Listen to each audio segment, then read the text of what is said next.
iäiseen. Ja mä tiedän sen, immyt Arrimainen ottaa siellä Karjalamailla ystävää, jotkei konsanaan luovu aarteestaan, vaan sen sydämessään säilyttää. Hei Karjalasta Heilin minä löysin Heilin niin pienen hertaisen. Hän kohta minut sitoilemmen köysiin, sitoi hurmahan iäiseen. Tunne outo rinnassani on kuin paino povellani ja kuitenkin niin onnellinen on. Hei Karjalasta Heilin minä löysin, vaikun hurmahan iäiseen. Kiitos.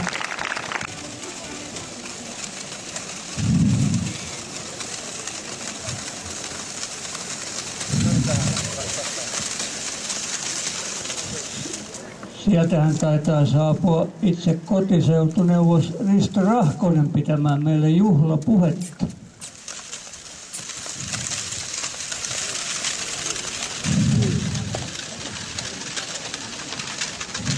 Niin.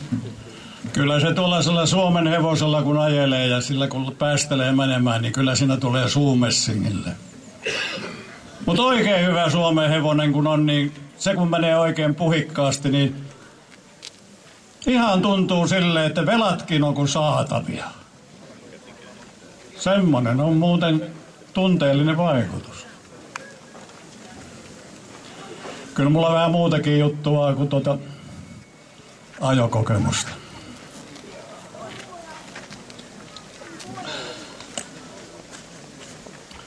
Arvoisat juhlavieraat, kotipitäjämme historiassa on paljon arvokasta kulttuuria, josta koko Suomi on saanut nauttia. Valtakunnallisesti yksi merkittävin kehitysaskel, mikä näillä tanhuvilla otettiin noin 155 vuotta sitten, oli kansansivistystoiminnan käynnistäminen aloittamalla kunnan ylläpitämässä koulussa juuri täällä Harjussa ovat monet maatalouden kehitysvaiheet nähneet ensipäivän valonsa. Täällä on luotu myös muuta hengen kulttuuria. Sopinee sanoa pieni pilkä silmäkulmassa vanha sananparsi Virolahden viisaat Sippolan sivistyneet. Sippolan sivistyneiden tarinaa en tunne kovin hyvin, mutta näissä pitäjissä aloitettiin ensimmäisenä Suomessa kunnallinen kansakoulupito. Virolahdella koulu alkoi Haililan kartanon saunarakennuksessa vuonna 1857 ja vuotta myöhemmin Sippolassa.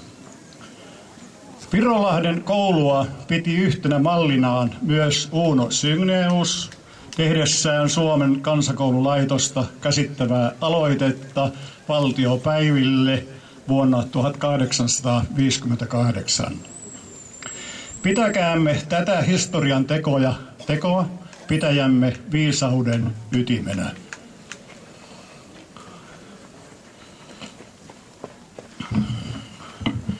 Historiastamme löytyy paljon mielenkiintoisia asioita, joilla on ollut oma merkityksensä kansakunnallemme. Nyt elämme tiukasti kansainvälisessä globalisaatiossa, niin sanotusti EU:n olkapäällä. Mutta tarkastellaan maamme kansainvälistymisen syntyjuuria, joita aikanaan loivat pitäjämme hovien rikas kansainvälinen kulttuurielämä. Kansainvälisyyttä pitäjämme toi Turku-Viipuri maantie. Tienhän me kaikki tunnemme nykyisin Kuninkaan tienä. Ennen toista maailmansotaa tien varrella oli 5 hovia pitäjässämme, joista merkittävin oli täällä Harjussa sijainnut hovi. Aikojen saatossa Kuninkaan tiellä ovat kulkeneet niin lännen kuninkaat kuin idän keisarit sekä heidän apurinsa ja sotajoukkonsa. niin lännestä itään kuin idästä länteen, jättäen omat leimansa kulttuurikerrostumaamme. Tänään tämä paikka tunnetaan Harjun oppimiskeskuksena. Mutta Harjun elämänkaari sisältää paljon monipuolista kulttuurihistoriaa. Harjun historian juuret juontaa alkunsa 1700-luvulta.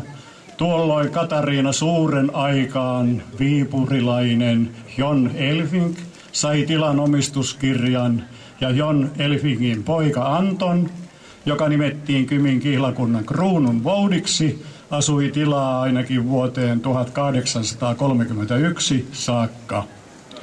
Tuona aikana tilasta alkoi kehittyä ensimmäinen hovi läntiseen Virolahteen.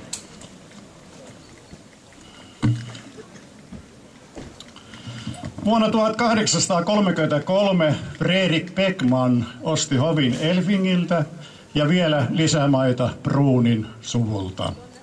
Harjun hovin varsinaisina rakentajina pidetään everstiluutnantti Fredrik Beckmania ja hänen poikaansa luutnantti myöhemmin maanviljelysneuvos Voldemaria.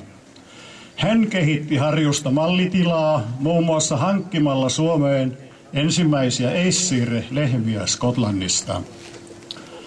Voldemarin aikaan hovin peltoja salautettiin tiiliputkilla ensimmäisten joukossa Suomessa. Tilan viljelysalaa laajennettiin ottamalla soita viljelykseen. Tilan pinta-ala oli tuohon aikaan 6400 hehtaaria. Hoviin rakennettiin meijeri, nahkatehdas ja korjattiin keverin mylly.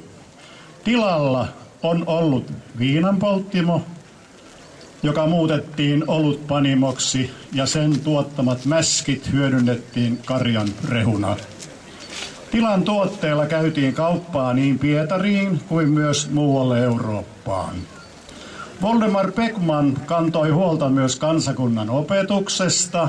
Niinpä hän antoi silloin Harjuun kuuluvalta Haililan tilalta saunarakennuksen koulukäyttöön. Ja tämä koulu oli maamme ensimmäinen kunnallinen kansakoulu. Beckmanien aikana hovin elämä kukoisti ja loi uutta maatalous- ja elinkeinokulttuuria koko Suomen suuri ruhtinas kunnan hyväksi. Täällä Harjussa kuultiin ensi kerran Suomen laulu. Tästä voin kertoa erään tarinan vuoden 1842. Tuolloin Voldemar Beckman oli kadettikoulussa.